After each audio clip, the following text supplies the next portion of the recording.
cukup saya mengabdi kepada warga Kabupaten Lumajang ini, atau ini perlu dilanjutkan? Ini pertanyaan anu ini. Iya kan? Kalau sudah Ini baik pertanyaan. lanjutkan kan? Atau, Iya. atau bagaimana nih? Ya, saya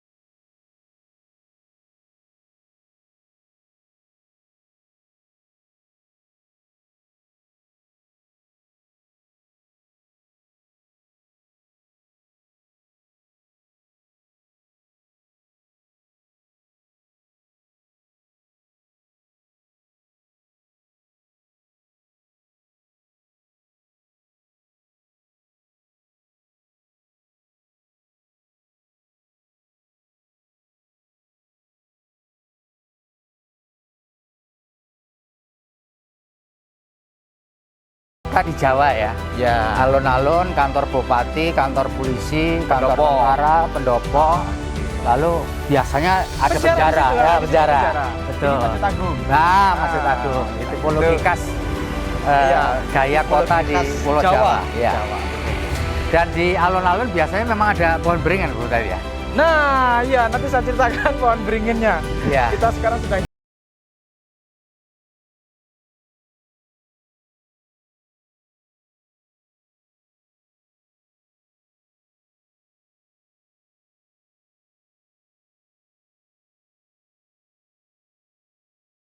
kita ke cerita dari beberapa penyampaian informasi kesejarahan beringin ini sudah 160-70 tahun lebih. Ya, ya, ya. Dan tahun lalu Ah, beringin ini roboh karena angin.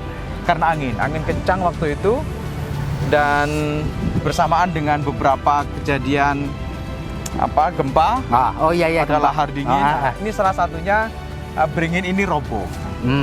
Nah, begitu Nah. beringin ini roboh, ya sudah, namanya masyarakat itu dengan berbagai macam analisanya itu Lalu ya, dikait-kaitkan Ya, ya, digatuk-gatuk ya. no gitu. ya, kata berkait itu juga. Jadi, wah, sampai jatuhnya berapa keping, nah itu Ya. dianalisa. Ada yang mistis, ada yang rasional. Nah, akhirnya saya berkeputusan. Ya. Saya berdiskusi dengan Bu Wakil Bupati.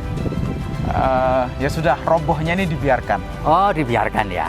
Kemudian tengahnya, karena ini robohnya itu pecah itu, tengahnya kosong itu kita tanam kembali. Oh iya Beringin iya yang iya, baru. iya iya iya iya iya. Nah. Di tengah persis ya Ya, ya. jadi itu yang tengah itu yang sekarang. Itu beringin baru. Sekarang jadilah begini sekarang beringinnya. Jadi antik gitu ya lebih. Ya, ini nggak ada beringin di kabupaten yang lain yang model sampai kemana-mana begini nggak ada. Iya iya. Dan tengahnya tetap tumbuh kokoh itu. Iya iya Ya. iya iya. Ini sedang kita rehab. Ya. Karena begini, kenapa kemarin roboh salah satunya ini dulu dicor. Ya. Dicor sampai sana dicor Sehingga sehingga tidak ada resapan air yang ke bawah. Ya ya ya ya. Nah, atas evaluasi itulah kemudian ini kita bongkar Ya, ya, cornya ya. dan Jadi air bisa meresap tanami ya. rumput, dan kalau ada hujan atau kalau mau nyiram, air bisa meresap ke bawah. Ya, harapannya beringinnya bisa tetap. Ya ya ya ya ya ya. Ya.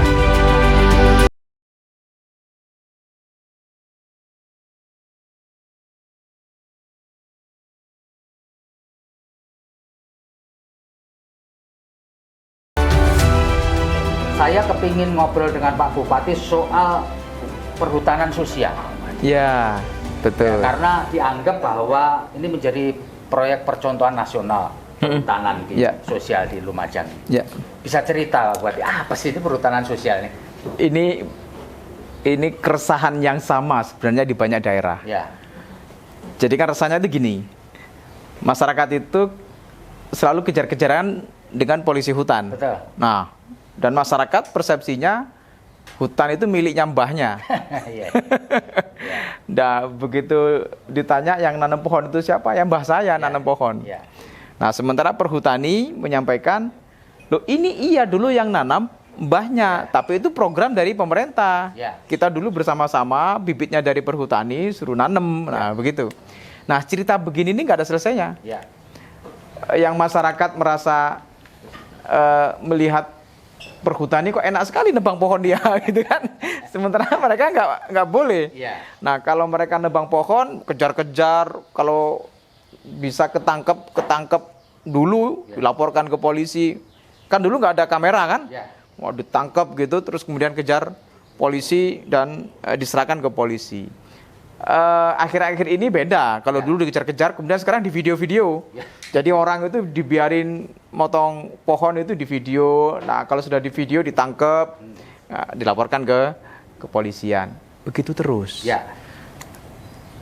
Kalau begini terus, ini pemerintah jadi musuhnya masyarakat. Ya. Sekitar hutan ya. Nah, akhirnya saya berdiskusi dengan berbagai pihak, tercetuslah ide yang itu atas fasilitasi dari Kementerian Lingkungan Hidup dan Kehutanan, juga termasuk perhutani, konsepnya ya perhutanan sosial itu. Nah, konsep perhutanan sosial itu memberikan keleluasaan kepada masyarakat untuk mengelola hutan. Tapi dengan komitmen tidak boleh motong, tidak boleh nebang pohon semaunya. Dia boleh menanam di bawah tegaan. Nah, pohon gede di bawah tegaan kan bisa banyak yang ditanam.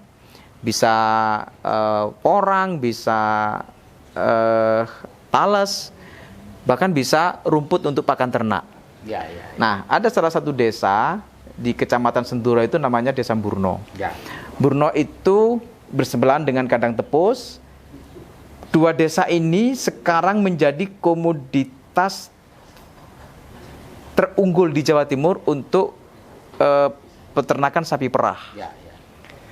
Nah, begitu konsepnya di sini ada peternakan sapi perah, kan butuh pakan. Betul. Nah, pakannya dari mana? Ya nanam tadi itu. Nanam rumput itu. Nanam rumput tadi itu.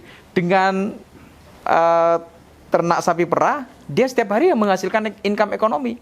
Susunya diperah, ada KUD yang kerjasama dengan kemitraan dengan pihak swasta. Sudah, ini dapat hasil, dapat hidup hari-hari, uangnya dapat. Nah, jadi tidak lagi mikir nebang pohon. Ada lagi misalnya dampaknya dari sekian banyak peternakan sapi perah. Kotorannya bisa jadi biogas.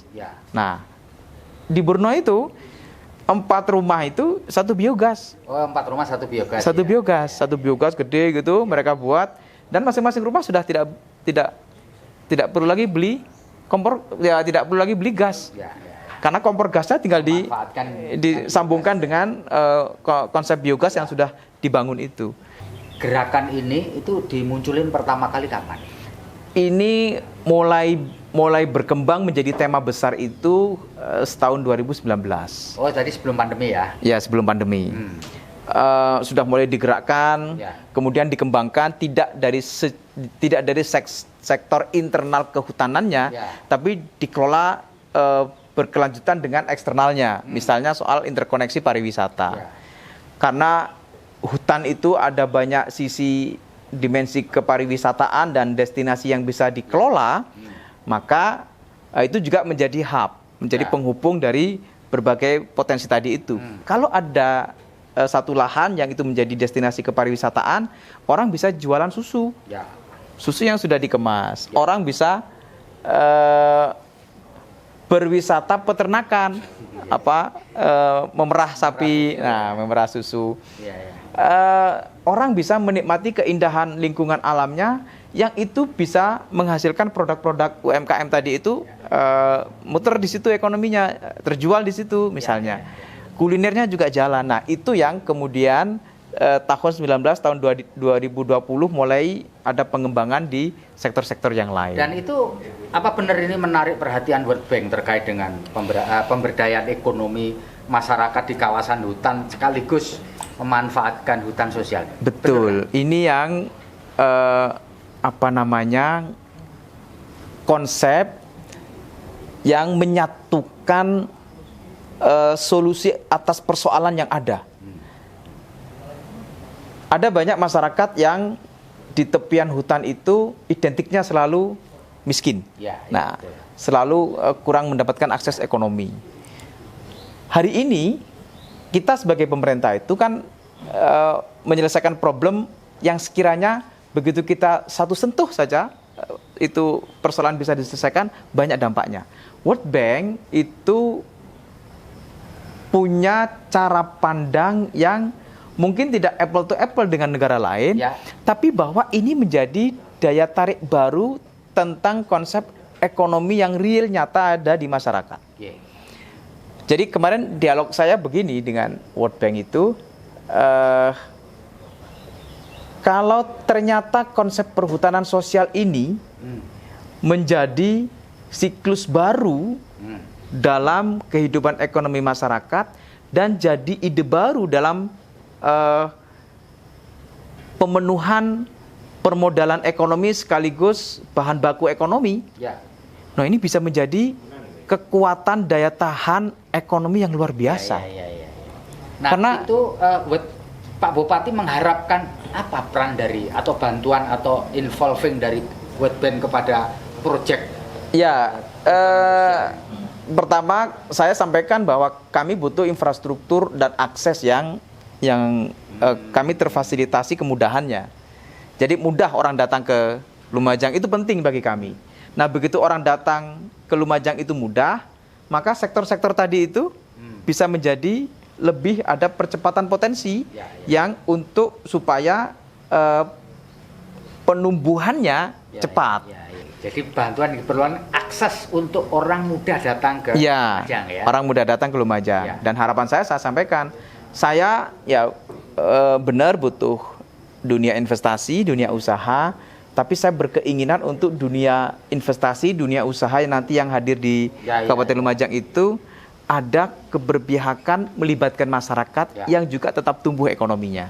Ada sebuah upaya pasti ada hambatan. Iya, Betul nggak? Nggak iya. mungkin mulus lah. Apa yang betul. hambatan awal-awal ketika proyek ini? Apa hambatan paling krusial? Begitu mulai tumbuh 2019, kita 2020 sudah mulai merencanakan beberapa tahapan, COVID lah.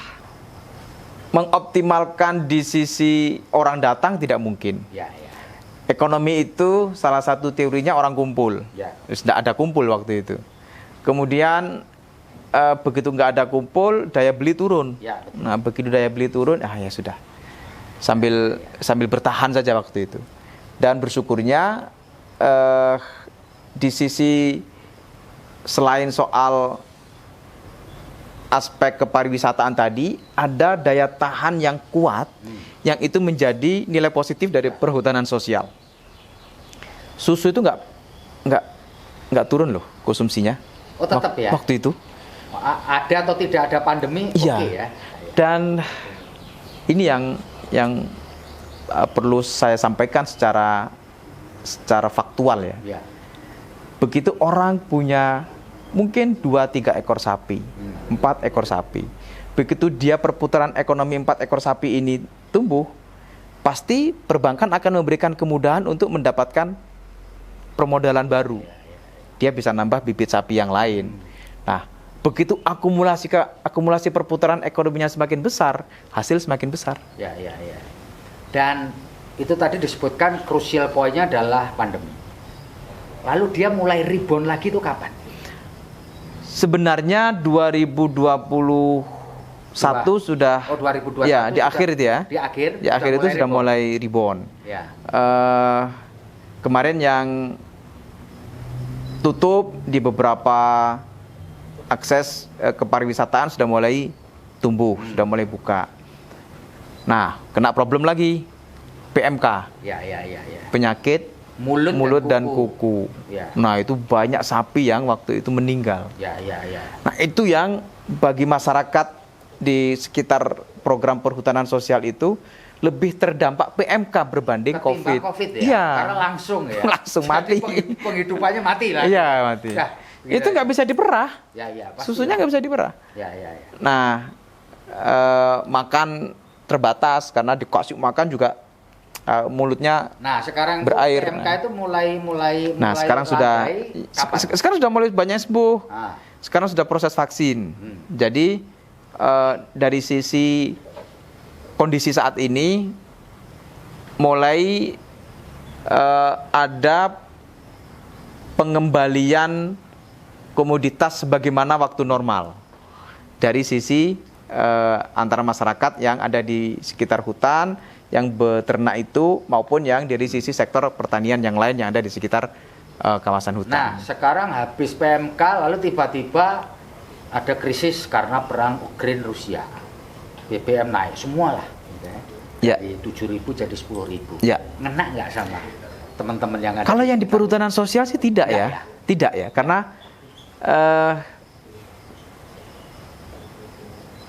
kehidupan yang sudah terbangun itu antara income dengan operasional keseharian hidupnya, Ya, ya. itu masih pada posisi dia tidak terganggu. Ya, ya, ya. Nah, sektor yang terganggu tentu adalah ya perdagangan, Ya, ya pasti terganggu. Yang membutuhkan sektor transportasi ya. yang utama, misalnya apalagi jasa transportasi, Nah, tapi pasti kan terganggu mereka di situ. Kemudian hasil pertanian yang mereka bikin kan harus diangkut pakai Kan, alat ya, transportasi. kan ada mekanisme kemitraan. Oke. Nah, soal posisi ada pengaruh pasti, Ya. pasti ada pengaruh. Tapi bahwa pengaruh itu tidak menjadi signifikansi yang ya, dominan ya, terhadap ya. dampak hasil ekonominya Ya, itu. ya. Nggak amat lah ya, ada Ya, dampak, tapi nggak amat. ya. Cak Torik ini selain pertanian kan Lumajang ini juga terkenal dengan produk pasir besi ya. Ya. Artinya ini barang ekspor yang semua orang kepingin memanfaatkan. Bagaimana sampai ngatur nih supaya tertib lah orang itu kan ketika ada gula di situ semut lalu pasti nggak tertib gitu. Iya. Ya. Ini harus menghela nafas saya soal pasir ini. Iya. Ya, saya sudah berkeputusan untuk pasir besi stop, tidak ada. Yang sekarang berjalan ini adalah pasir sungai aliran Semeru. Yang sekarang diambil, sekarang dieksploitasi menjadi usaha pertambangan pasir. Ya. Untuk pasir besi itu ada di lokasi pesisir selatan.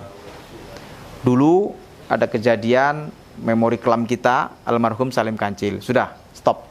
Itu berhenti, tidak boleh ada kejadian lagi. Sekarang kita sedang mengatur supaya pertambangan pasir yang ada di aliran Sungai Lahar Semeru itu terkontrol dengan baik. Ya. Problemnya banyak. Pertama, izin usaha pertambangan pasir itu sekarang 59. Saya sampaikan kemarin ke Kementerian SDM, ampun Pak, sudah Pak, jangan ditambah lagi. Iya. Itu sudah lebih dari cukup ya? Iya, saya juga sampaikan ke Dinas ESDM Provinsi Jawa Timur, karena sekarang sudah dialihkan izinnya di sana. Saya sampaikan, sudah Pak, cukup Pak. Ini overload sudah kalau kita ini berterusan menambah, mengeksploitasi pasir, dengan nanti akibatnya adalah pengangkutan armada pasirnya pasti semakin menumpuk. Ya. Begitu armada truk pasirnya banyak menumpuk, jalan rusak. Nah, begitu jalan rusak, kecelakaan. Ya. Begitu kecelakaan, risikonya banyak. Meninggal, kecelakaan tunggal, patah, cacat. Saya sampaikan ini nggak produktif kalau begini. Nah, kami sedang menata. Pertama, soal kita berkeputusan untuk membangun stokpel terpadu. Stokpel nanti dijadikan satu. Ini bukan monopoli. Ya. Mereka yang sudah punya stokpel, ayo silakan bertempat di sini. Ya. Stokpelnya kita siapkan, izinnya sudah kita siapkan, jadi mereka tidak menjadi bagian dari stokpel ilegal. Amdal lalinya sudah selesai izinnya. Kendaraan yang gede-gede itu sudah cukup sampai di sini, nggak usah sampai ke Pasirian, ke Candipuro, ke Tempeh. Yang itu pasti tadi problem kecelakaannya, problem jalannya macet, kemudian debu lingkungan, itu bisa kita tangani. Ya. Yang kedua, jalan tambang. Jalan tambang harus ada supaya truk pasir itu tidak melewati pemukiman padat penduduk. Jalan tambang itu dibangun dari titik nol usaha pertambangan pasir sampai ke jalan nasional. Nah, itu jalan tambang itu yang biayai siapa pembangunan? Kewajibannya pemilik izin tambang. Jadi karena itu sudah pemilik menjadi izin tambang itu berkewajiban untuk membangun jalan tambang. Nah, yang problem itu ini galian C. Ya. Yang sekarang memungkinkan visible dalam pengelolaan hasil income ekonomi para pengusaha pertambangan itu yang di luar galian C atau yang pertambangan mineral dan logam, mereka mungkin visible untuk membangun jalan sendiri. Misalnya pengusaha batu bara, pertambangan emas, pertambangan mineral yang lain, gede, investasinya besar. Tapi yang pertambangan pasir ini kan masyarakat lokal. Izin sana, izin sini. Ya. Nah, jadi begitu suruh bangun jalan tambang, waduh, buletnya nggak karuan.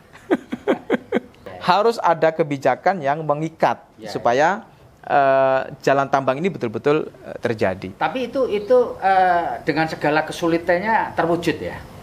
Iya, kalau tanya kesulitannya ya banyak. Ya namanya sopir bandel, overtonase. Tonasenya misalnya 7 ton, dia sampai 10 ton. Nah, itu terjadi. Kemudian pertambangan ilegal. Kalau saya datang, mereka lari. Terus kalau ada operasi truk pasir itu, apakah dia ngambil di lokasi yang benar apa tidak, bayar pajak apa tidak. Nah, begitu operasi, ya sudah, truk itu dibiarkan begitu saja, sopirnya hilang. Itu ditungguin sampai jam berapa saja, sopirnya nggak ada, lari. Itu jadi macetnya jalan. Itu terjadi. Pak Bupati, ketika sidak meninjau ini kan Bupati sering bikin audio visualnya gitu ya, kemudian ditayang di medsos gitu. Itu apa goal yang ingin dicapai? Apakah hanya untuk membuat orang tahu bahwa Pak Bupati kerja, atau memang ada satu pelajaran buat dampaknya banyak. Dampaknya apa Pak? Satu, misalnya kemarin ketika saya turun langsung untuk memastikan bahwa seluruh pengangkut armada pasir itu, truk pasir itu pakai terpal. Awalnya kan nggak ada yang pakai terpal. Ada yang pakai, ada yang tidak, ada yang pakai, ada yang tidak. Itu, ya? Nah, di belakangnya ada yang orang naik motor, itu kan kasihan. Nah, begitu saya melakukan sidak itu, wah besoknya tertib pakai terpal itu. Ada dampaknya. Ya, dampaknya. Ya, itu. Kemudian SKAB. Kita sudah melakukan penindakan, melakukan sosialisasi, macam-macam tahapannya. Masih ada problem soal orang ngambil pasir di tempat ilegal. Ya sudah, kami sampaikan, sudah sekian waktu sosialisasi, dah ini ditindak. Nah, begitu ditindak, kenaikan SKAB kita, kenaikan pajak kita naik. Nah, itu dampaknya ya. Selain itu, apakah Pak Bupati juga, Cak Thorik ini sempat mendapatkan sesuatu yang sifatnya nggak mengenakan, ancaman fisik, ancaman psikis atau apa gitu? Pernah nggak selama proses ngurusi pasir ini kan ruwet ini kan? Nggak. Saya sejak tahun 2019 ya, 2020, 2021 itu nggak selesai soal mengurusi pasir. Problem satu selesai. Dulu ada timbangan pasir Mutiara Halim, sudah bisa diselesaikan.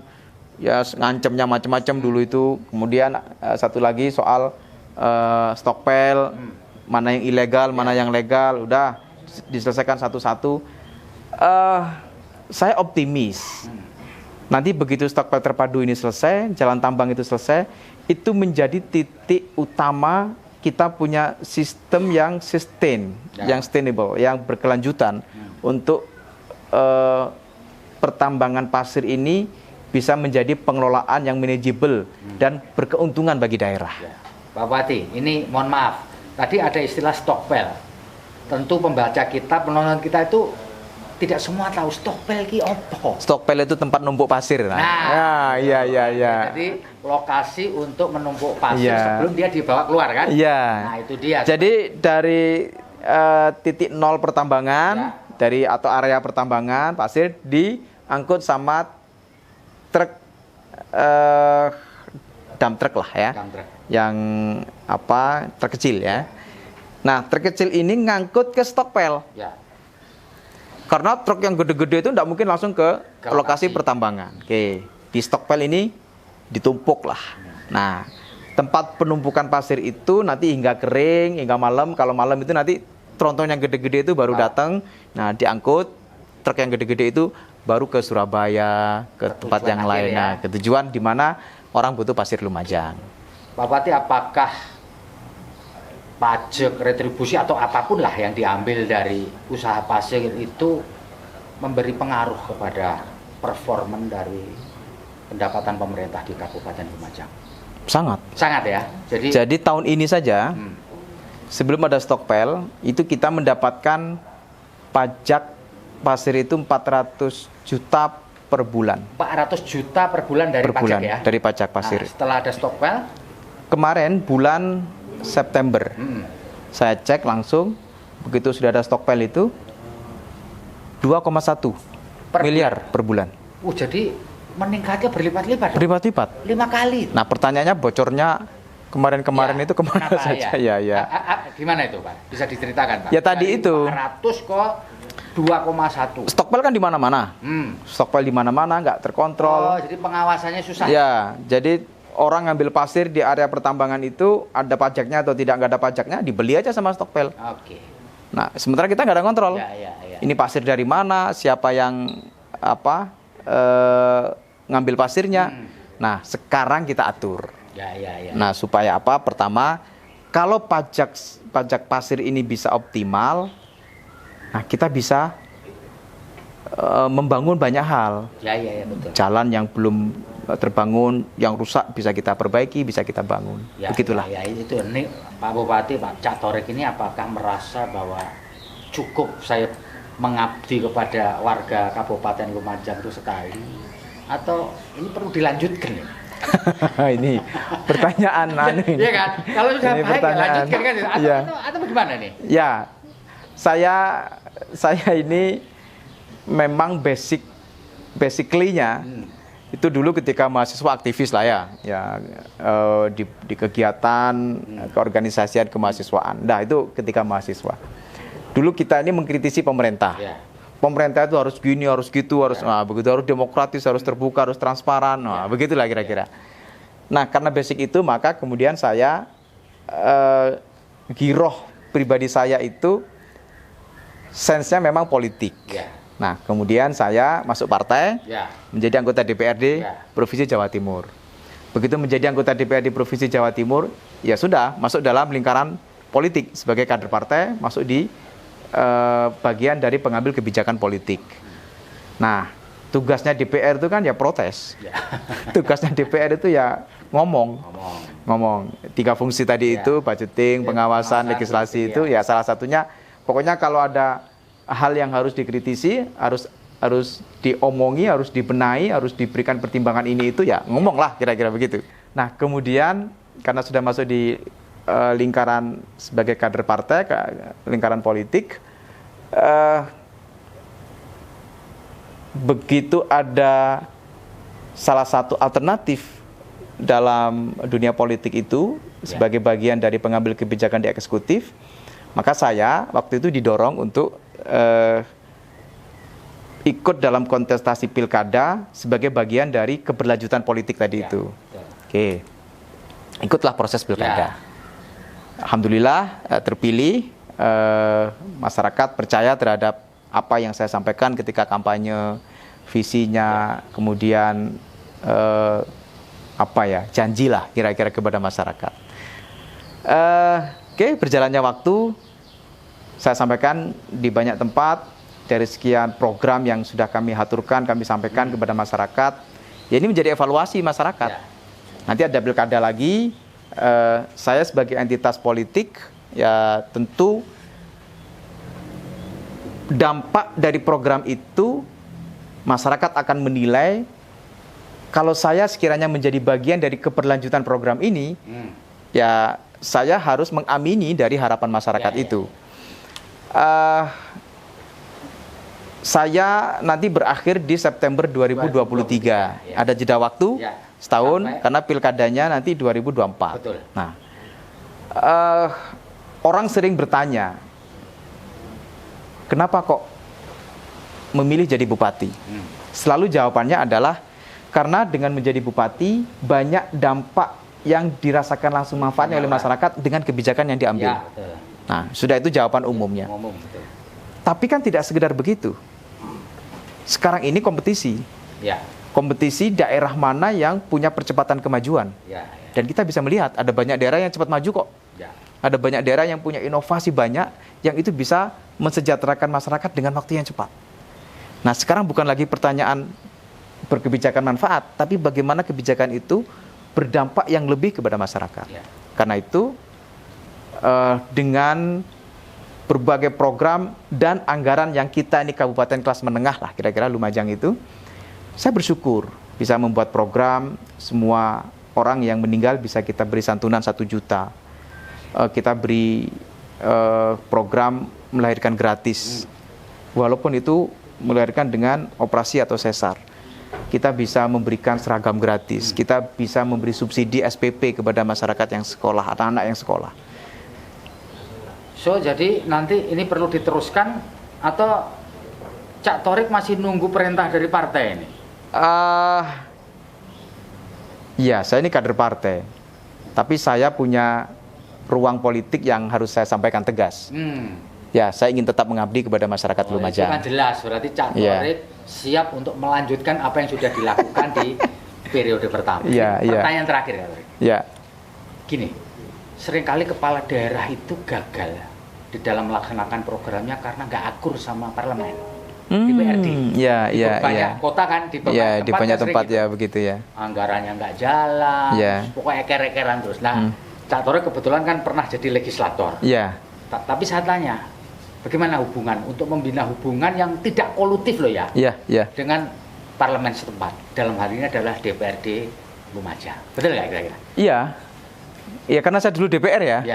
Jadi bisa paham apa maunya, itu. Dan kemudian meramu dalam konsepsi yang tidak kolutif tadi itu. Misalnya begini, DPR itu harus punya fakta keberpihakan yang nyata kepada masyarakat. Nah, karena butuh fakta keberpihakan yang nyata kepada masyarakat itu, kan butuh intervensi program. Betul. Nah, saya sebagai eksekutif menjadi bagian dari perencanaan program. Ayo kita bareng-bareng atur. Misalnya saya berkebutuhan dengan infrastruktur. Oke deh. Ayo, saya berkeinginan ini DPR kita beri beberapa ruang usulan. Tapi karena problem di daerah Lumajang ini yang harus kita prioritaskan adalah infrastruktur. Nah, usulannya harus infrastruktur. Oh, dana aspirasinya harus infrastruktur. Terkorelasi. Ya, infrastruktur. Nah, begitu. Kan Bapak juga butuh suara. Ya, betul dong. Nah, cari jalan yang rusak. Di mana suara itu nanti akan berdampak ketika dibangun. Sudah, soal Bapak nanti menurunkan beberapa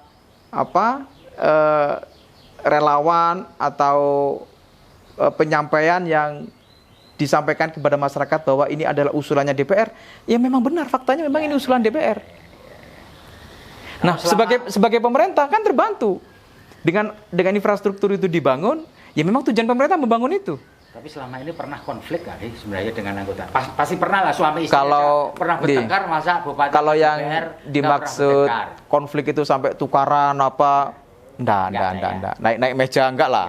Enggak, gebrak-gebrak itu enggak. Tapi kalau beda pendapat ya beda pendapat, ngopi aja kita sudah. Jadi kalau menyelesaikan beda pendapat itu harus disesuaikan pendapatannya. Iya.